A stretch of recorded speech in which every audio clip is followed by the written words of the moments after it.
Mark Twain's selected works. Autobiographical Dictation of January 22nd, 1907. Billiard Sharp.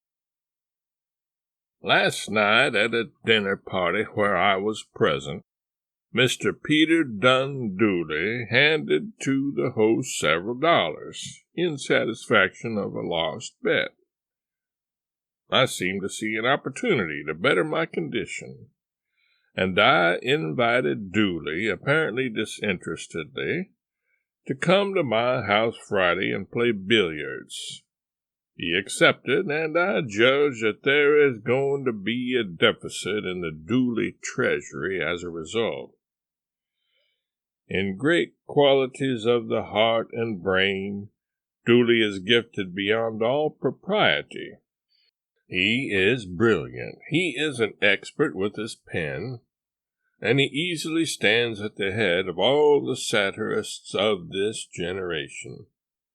But he is going to walk in darkness Friday afternoon. It will be a fraternal kindness to teach him that with all his light and culture, he does not know all the valuable things, and it will also be a fraternal kindness to him to complete his education for him. And I shall do this on Friday, and send him home in that perfected condition. I possess a billiard secret which can be valuable to the Dooley sept after I shall have conferred it upon Dooley for a consideration. It is a discovery which I made by accident 38 years ago in my father-in-law's house in Elmira. There was a scarred and battered and ancient billiard table in the garret, and along with it a peck of checked and chipped balls and a rack full of crooked and headless cues. I played solitaire up there every day with that difficult outfit. The table was not level, but slanted sharply to the southeast. There wasn't a ball that was round or would complete the journey you started it on, but would always get tired and stop halfway and settle with a jolty wobble to a standstill on its chipped side. I tried making counts with 4 balls, but found it difficult and discouraging, so I added a 5th ball, then a 6th, then a 7th, and kept on adding until at last I had 12 balls on the table and the 13th to play with. My game was caroms. Caroms solely. Caroms plain or caroms with a cushion to help. Anything that could furnish a count. In the course of time, I found to my astonishment that I was never able to run 15 under any circumstances. By huddling the balls advantageously in the beginning, I could now and then coax 14 out of them, but I couldn't reach 15 by either luck or skill. Sometimes the balls would get scattered into difficult positions and defeat me in that way. Sometimes, if I managed to keep them together, I would freeze. And always, when I froze and had to play away from the contact, there was sure to be nothing to play at but a wide and uninhabited vacancy. One day, Mr. Dillon called on my brother-in-law on a matter of business, and I was asked if I could entertain him a while until my brother-in-law should finish an engagement with another gentleman. I said I could, and took him up to the billiard table. I had played with him many times at the club, and knew that he could play billiards tolerably well, only tolerably well, but not any better than I could. He and I were just a match. He didn't know our table. He didn't know those balls. He didn't know those warped and headless cues.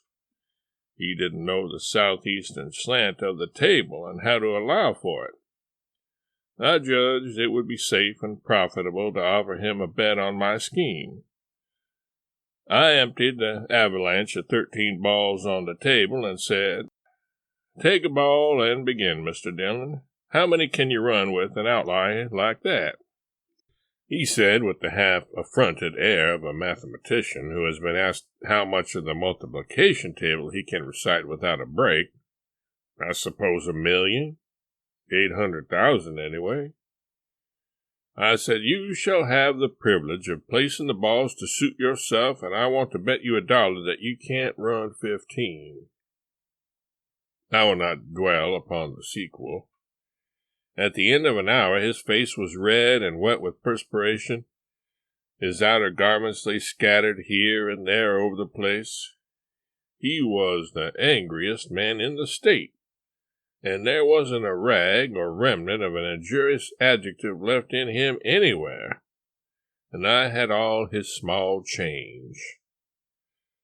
When the summer was over, we went home to Hartford, and one day Mr. George Robinson arrived from Boston with 2 or 3 hours to spare between then and the return train, and as he was a young gentleman to whom we were in debt for much social pleasure, it was my duty, and a welcome duty, to make his 2 or 3 hours interesting for him. So I took him upstairs and set up my billiard scheme for his comfort. Mine was a good table in perfect repair. The cues were in perfect condition. The balls were ivory and flawless. But I knew that Mr. Robinson was my prey just the same, for by exhaustive tests with this outfit I had found that my limit was 31. I had proved to my satisfaction that whereas I could not fairly expect to get more than 6 or 8 or a dozen caroms out of a run, I could now and then reach 20 and 25, and after a long procession of failures finally achieve a run of 31. But in no case had I ever got beyond 31. Robinson's game, as I knew, was a little better than mine, so I resolved to require him to make 32. I believed it would entertain him. He was one of these brisk and hearty and cheery and self-satisfied young fellows who are brimful of confidence, and who plunge with grateful eagerness into any enterprise that offers a showy test of their abilities. I emptied the balls on the table and said, "Take a cue and a ball, George, and begin. How many caroms do you think you can make out of that layout?" He laughed the laugh of the gay and the carefree, as became his youth and inexperience, and said, "I can punch caroms out of that bunch a week without a break." I said, "Place the balls to suit yourself and begin." Confidence is a necessary thing in billiards, but overconfidence is bad. George went at his task with much too much lightsomeness of spirit and disrespect for the situation. On his first shot, he scored 3 caroms. On his second shot, he scored 4 caroms.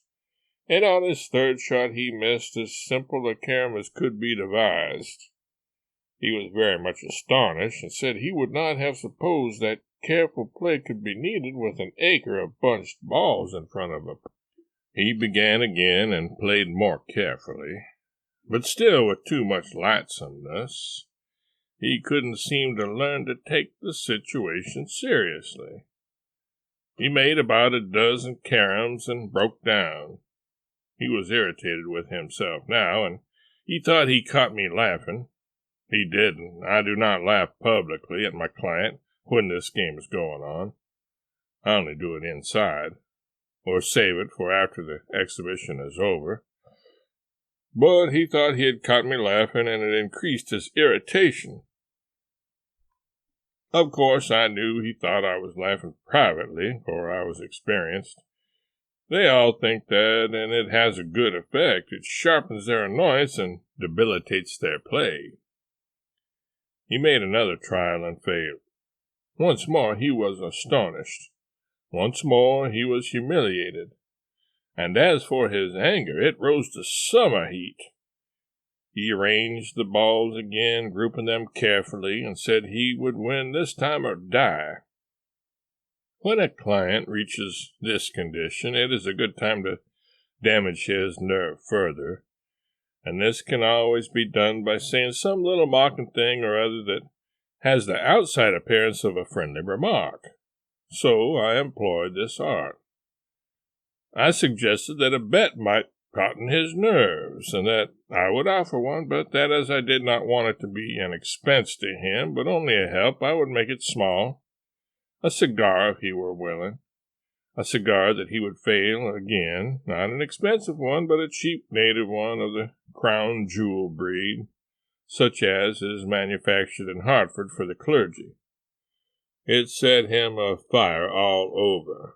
I could see the blue flame issue from his eyes. He said, "Make it 100, and no Connecticut cabbage leaf product, but Havanas, $25 the box." I took him up, but said I was sorry to see him do this, because it did not seem to me right or fair for me to rob him under our own roof, when he had been so kind to us.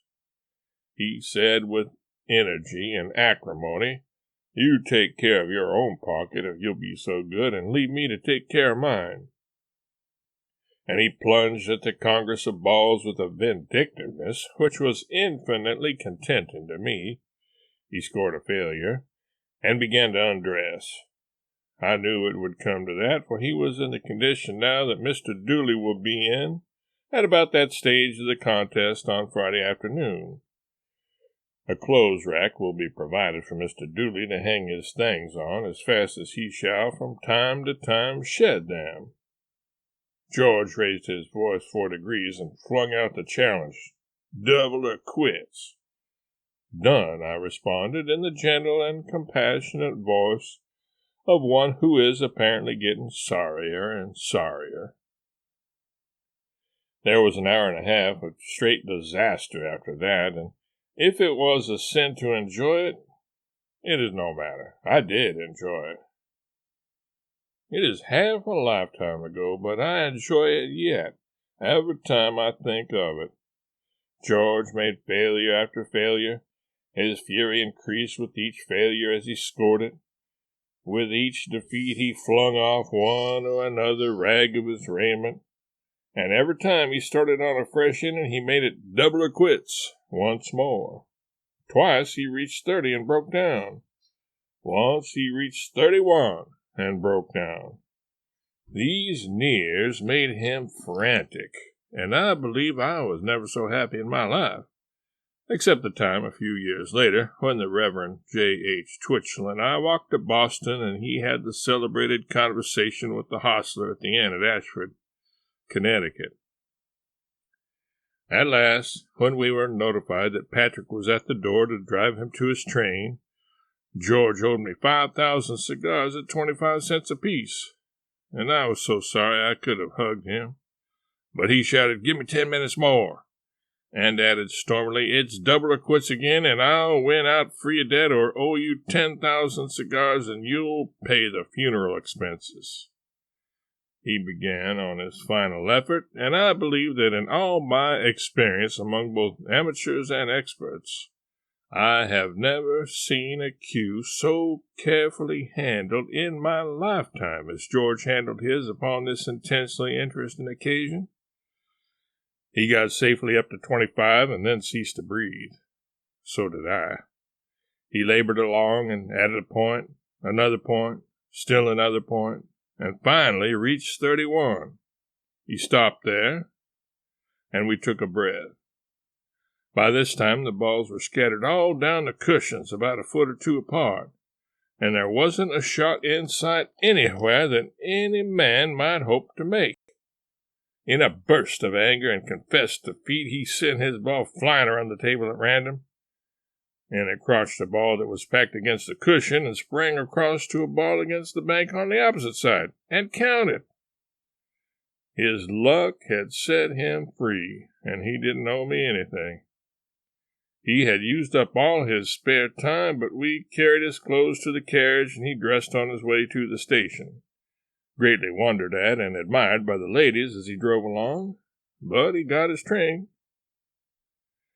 I'm very fond of Mr. Dooley, and shall await his coming with affectionate and pecuniary interest.